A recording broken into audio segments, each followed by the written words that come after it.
যাই হোক, নাম কি আপনার? বাবু। বেয়াদব অসভ্য ফাজিল কোথাকার ময় মুরব্বিদের সামনে বসে আমাকে বাবু বাবু বলতেছে, এই আপনার লজ্জা করে না? না মামা, তোমার তো ভুল হচ্ছে। আসলে কি জানো, ওর নামই হচ্ছে বাবু। ও নামই বাবু? কি নাম রাখছেন, এটা পিচ্ছি পোলাপান না? আচ্ছা যাই হোক, শোনেন বাবু, আমি এখন আপনার একটা ইন্টারভিউ নিব। যদি আপনি ইন্টারভিউতে পাস করেন তাহলে আমি আপনাকে বিয়ে করব।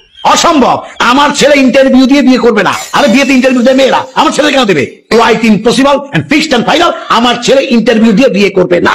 বাবা চুপ, আমি ইন্টারভিউ দিব। আপনি আপনার ইন্টারভিউ শুরু করতে পারেন, আমি আপনাকে বিয়ে করার জন্য সবকিছু করতে পারি। ঠিক আছে, আমার প্রথম প্রশ্ন, বিয়ের পর সংসার চলবে কার কথায়? আমার ছেলের কথায়। কি বলিস? জি না, অবশ্যই আপনার কথায়। আপনি যে সুন্দর, মাশাআল্লাহ, আপনার মতো সুন্দর একটা মেয়ে যদি আমার ঘরে বউ হয়ে আসে, আমি তো তার কথা উঠবো আর বসবো, তার উপরে জীবনও কথা বলবো না। ইভেন আমার বাপও কোনোদিন বলবে না। Very good. তা আপনাদের বাসায় কাজের লোক কতজন? একজন না, অতীতও ছিল না, বর্তমানেও নেই, ভবিষ্যতেও থাকবে না। ঘরের বউ বাসার কাজ করবে, কাজের লোক রাখবো কি করতে? আপনার কথা শুনে মনে হইতেছে আপনি বাসায় না কাজের লোক নিয়ে যাইতেছেন, আপনার ছেলের বউ নিয়ে যাইতেছেন না। সরি বাবু। আমাকে বাবু বলার জন্য থ্যাঙ্কস। আপনার নাম বাবু, এই জন্য আপনাকে বাবু বলে ডাকছি। মিস্টার বাবু, আপনি ইন্টারভিউতে ফেল, আপনি এখন আসতে পারেন। আরে না না না না, আমার বাবা তো না বুঝে বলছে। আব্বা, ইন্টারভিউ আমার চলতেছে, তুমি কেন মাঝখান দিয়ে কথা বলতেছো?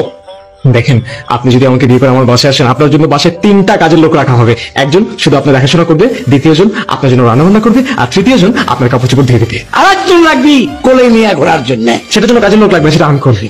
Very good. তো এখন বলেন, আপনি কি বিয়ের পর আপনার স্ত্রীকে নিয়ে আলাদা থাকবেন নাকি আপনার এই বাবার সাথে থাকবেন? অবশ্যই আমার ছেলে আমার সাথে থাকবে। কি বলিস? মিস্টার বাবু, তাহলে আপনি ইন্টারভিউতে ফেল, কারণ আমি বিয়ের পর আমার জামাইয়ের সাথে আলাদা নিরিবিলি একা থাকতে চাই।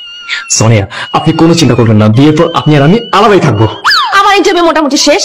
আমি অত্যন্ত আনন্দের সহিত আপনাকে জানাচ্ছি যে আপনি ইন্টারভিউতে ফেল করছেন।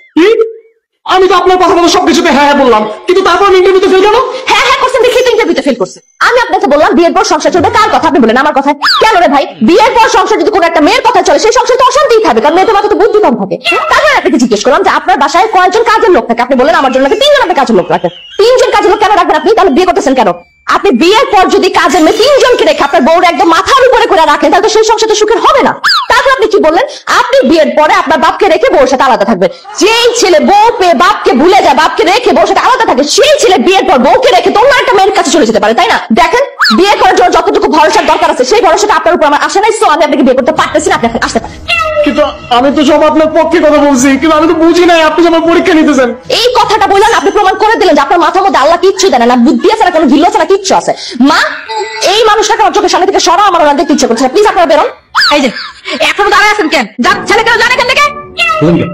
কথা কথা অভিজ্ঞতার দাম আছে।